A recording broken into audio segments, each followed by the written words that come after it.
আসসালামু আলাইকুম। ধারাবাহিক প্রথম আলো পত্রিকা বিশ্লেষণের আজ রোজ বুধবার 7 আগস্ট 2024 শ্রাবণ 1431 পহেলা সফর 1446।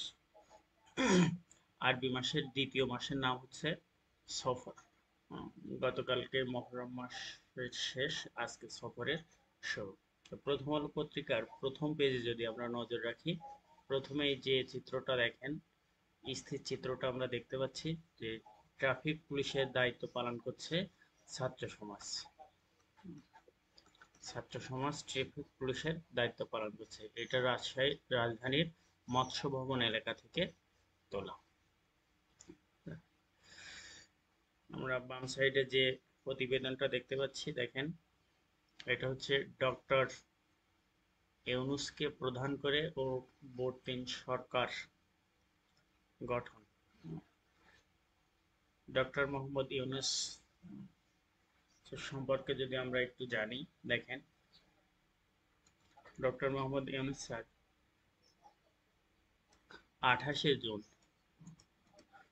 28 জুন 1940 সালে জন্মগ্রহণ করেন চট্টগ্রামের হাটহাজারীতে। ঠিক আছে, চট্টগ্রামের হাটহাজারীতে 18 জুন 1940 সালে জন্মগ্রহণ করেন। তারপরে 1947 সালে তিনি ঢাকা ইউনিভার্সিটি থেকে ইকোনমিক্সে অনার্স ও মাস্টার্স করেন। তারপরে চট্টগ্রাম ইউনিভার্সিটিতে থেকে তিনি পিএইচডি করেন। তারপরে অস্ট্রেলিয়া থেকেও সরি আমেরিকা থেকেও তিনি পিএইচডি ডিগ্রি অর্জন করেন। আমরা যদি তার পুরস্কারের ঝুলিটা দেখি, দেখেন, আমরা জানি তিনি শান্তিতে নোবেল জয়ী। ঠিক আছে, নোবেল প্রাইজ পাইছে।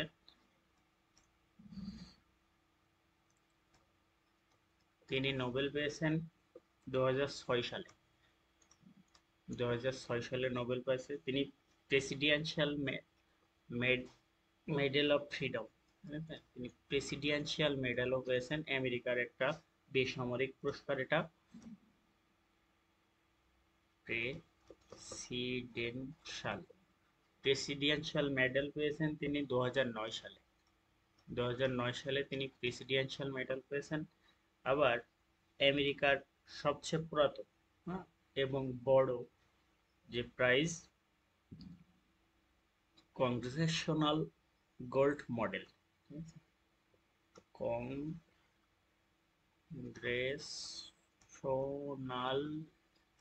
গোল্ড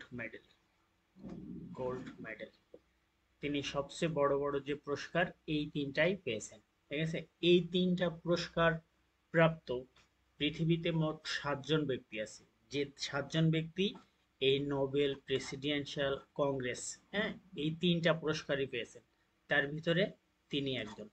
তিনি বাংলাদেশের স্বাধীনতা পুরস্কারও পেয়েছেন, ইন্ডিপেন্ডেন্ট প্রাইজ। তিনি এটা 1987 সালে স্বাধীনতা পুরস্কার পেয়েছেন। তিনি নোবেল পুরস্কার পেয়েছিলেন শান্তিতে। ঠিক আছে, গ্রামীণ ব্যাংকের ক্ষুদ্র ব্যাংক ব্যবস্থার জন্য। ক্ষুদ্র ব্যাংক ব্যবস্থা মানে স্বল্প স্বল্প, মানে অল্প কিছু অর্থ দিয়ে মানুষকে সাহায্য করা, এ ক্ষুদ্র ঋণ প্রকল্প বলা হয়ে থাকে। এটা যে গ্রামীণ ব্যাংকের যে কথাটা এসছে, দেখেন, গ্রামীণ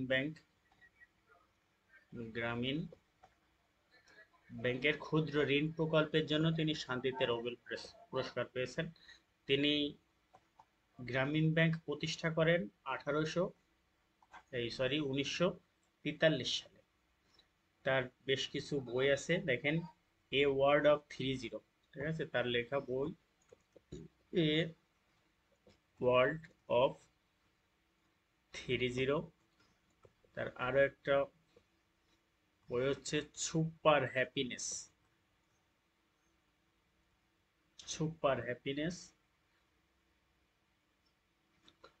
আর একটা বই তিনি বাংলাতেই লিখেছেন, শান্তির শিরোপা। শান্তির শিরোপা। আর একটা বই হচ্ছে creating a new world. Creating a new world without poverty. ঠিক আছে, এই হলো তার সংক্ষিপ্ত বিবরণী। তার যদি বিবাহ সম্পর্ক বলি, তার স্ত্রীর নাম বর্তমান যিনি আফরোজি ইউনুস। আফরোজি ইউনুস বর্তমান স্ত্রী তিনি। তেনার সাবেক স্ত্রী হচ্ছে ভে ভেরা ভেরা ফোস্টেনকা। ঠিক আছে, এটা তার সাবেক স্ত্রী। আমরা যদি অন্য জায়গায় আসি, একটু দেখেন, সংসদ ভেঙে দিলেন রাষ্ট্রপতি, মুক্তি পেলেন বেগম খালেদা জিয়া। দেখেন, মামুনের চুক্তিভিত্তিক নিয়োগ বাতিল, নতুন আইজিপি মইনুল হক। মইনুল হক বাংলাদেশের ৩০তম আইজিপি হিসেবে নিয়োগপ্রাপ্ত হয়েছে। আর ২৯তম আইজিপি ছিলেন মামুন, তিনি চুক্তিভিত্তিক নিয়োগে ছিলেন। আমরা যদি আরেকটু নিচে আসি, দেখেন এটা বেশ দুঃখজনক। বিভিন্ন স্থানে সংখ্যালঘুদের বাড়ি উপাসনালয়ে হামলা। যারা এসব হামলা করছে, সাম্প্রদায়িকতাকে উস্কে দিচ্ছে, তার তীব্র নিন্দা ও প্রতিবাদ জানাচ্ছে। তছনছ গণভবন দেখতে মানুষের ভিড়। চিত্রটা দেখলে বোঝা যায়। দেখেন, গণভবনের প্রাচীর গুলো ভাঙা হয়েছে। বেশ অনাকাঙ্ক্ষিত ঘটনাও ঘটেছে গণভবনে। আর একটা দেখেন, 3টি টেলিভিশনের সম্প্রচার বন্ধ। এর ভিতরে আছে 71, এশিয়ান টিভি, এনটিভি। আমরা যদি আরেকটু নিচে আসি, দেখেন, আয়নাঘরের সব বন্দীকে মুক্তি দেওয়া হবে।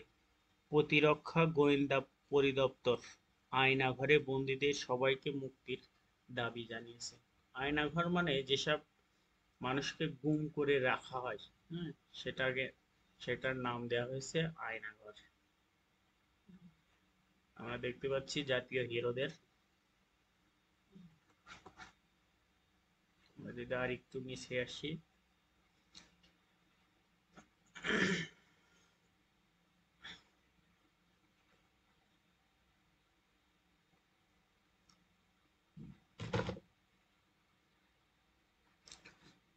এখানে প্রতিবেদনের হেডলাইন হচ্ছে শেখ হাসিনাকে দেশ ত্যাগে বাধ্য করায় প্রতিবাদ বিক্ষোভ।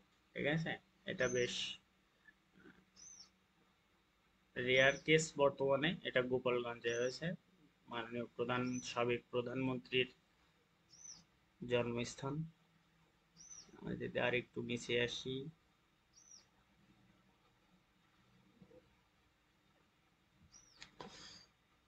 এখানে আমরা একটা জরিপ দেখব। প্রতিবেদনটার হেডলাইন ছিল হাসিনার পতন থেকে নেতারা যে পাঠ নিতে পারেন। বিশ্ব ব্যাংকের অনুমান অনুযায়ী গত 20 বছরে 2.5 কোটি মানুষ দারিদ্রতা থেকে বেরিয়ে এসেছে। ঠিক আছে, এটা বাংলাদেশ মানুষের জন্য এক বড় সাফল্য। বেশ কিছু উন্নয়ন প্রকল্প হয়েছে, তার ভিতরে আমরা জানি পদ্মা ব্রিজে খরচ হয়েছে 2,900 কোটি টাকা। 2,900 কোটি টাকা পদ্মা ব্রিজে। আমরা পদ্মা ব্রিজ সম্পর্কে যদি জানি, যে পদ্মা সেতুর পূর্ণ নাম হচ্ছে দ্য পদ্মা মাল্টিপারপাস ব্রিজ। ঠিক আছে, এই ব্রিজটার ডিজাইন করা হয়েছে টুরুস আমেরিকান টুরুস ব্রিজের অনুসারে।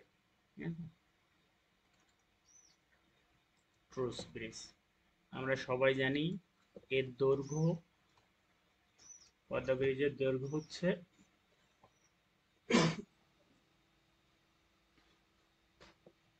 6.15 কিলোমিটার। এর হচ্ছে প্রস্থ, ওয়াইড হচ্ছে 18.10 মিটার। আর হাইট হাইট 120 মিটার, এর স্প্যান আছে 41টি। পদ্মা ব্রিজ ওপেন হয়েছে আপনার কত তারিখে? 26শে জুন 2022। আমরা যদি আর একটু নিচে আসি পত্রিকার, দেখেন রাষ্ট্র ও শাসনতন্ত্র ভবিষ্যতের কর্তৃত্ববাদ ঠেকানোর জন্য সংস্কার জরুরি। হ্যাঁ, তাসনিম সিদ্দিকী ম্যামের একটা আর্টিকেল এটা। দেখেন তিনি বেশ কিছু পরামর্শ দিয়েছেন এখানে। তার ভিতরে তিনি দ্বিকক্ষ বিশিষ্ট সংসদ চেয়েছেন। আর একটু বিষয় যেটা আমাদের পড়াশোনার জন্য লাগবে, দেখেন তিনি 30 নম্বর অনুচ্ছেদ সংস্কারের কথা বলেছেন। ঠিক আছে, 30 নম্বর অনুচ্ছেদে হচ্ছে ক্রসিং অফ দ্য ফ্লোর। ঠিক আছে, ক্রসিং অফ দ্য ফ্লোর, এটা তার মানে সংসদে যদি কোনো গণভোট হয়, নিজ দলীয় প্রার্থীরা সরকারের বা ধরেন সে সরকার দলীয় সংসদ সদস্য সরকারিভাবে যে প্রস্তাব উত্থাপন করা হবে সেই প্রস্তাবের বিপক্ষে যাওয়ার তার সুযোগ নেই। এই ক্রসিং অফ দ্য ফ্লোর এটার নিরসন চাইছে। তারপরে দেখেন সংসদের 77 নম্বর অনুচ্ছেদ ন্যায়পাল নিয়োগ করতে হবে। ঠিক আছে, এই 57 নম্বর অনুচ্ছেদ ন্যায়পাল, হ্যাঁ ন্যায়পালের ইংলিশ হচ্ছে অম্বুডসম্যান। ঠিক আছে, এই অম্বুডসম্যান সর্বপ্রথম সুইডেনে 1809 সালে চালু হয়। ঠিক আছে,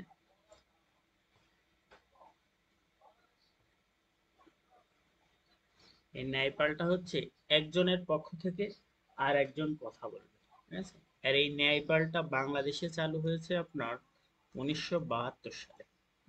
একজনের পক্ষ থেকে আর একজন কথা বলবে। তাহলে ন্যায়পাল হচ্ছে 77 নম্বর অনুচ্ছেদে, আর ক্রসিং অফ দ্য ফ্লোর এটা হচ্ছে 70 নম্বর অনুচ্ছেদে। আমরা জানি 153টি অনুচ্ছেদ আছে সংবিধানের। আর একটু যদি আমরা নজর রাখি, দেখেন আমরা জানি মার্কিন প্রেসিডেন্টের জো বাইডেনের একেবারে শেষ মুহূর্ত চলছে এটা। জাতীয় নিরাপত্তায় কঠিন অবস্থানে যাচ্ছে। তিনি গাজা যুদ্ধবিরতির জন্য 3টি প্রস্তাব দিয়েছে। এখানে আরেকটা বিষয় দেখেন, নাইজেরিয়া থেকে সেনা প্রত্যাহারের যুক্তরাষ্ট্রের। নাইজেরিয়ার রাজধানীটা এখানে বেশ ইম্পর্টেন্ট। রাজধানী হচ্ছে নিয়ামি।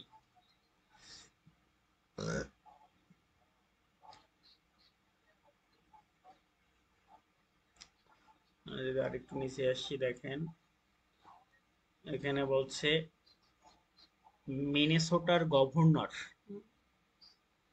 ওয়ালাসকে রানিং মেট করলেন কমলা হ্যারিস। তো পত্রিকায় এই ছিল। আর আমরা যদি বরাবরের মতো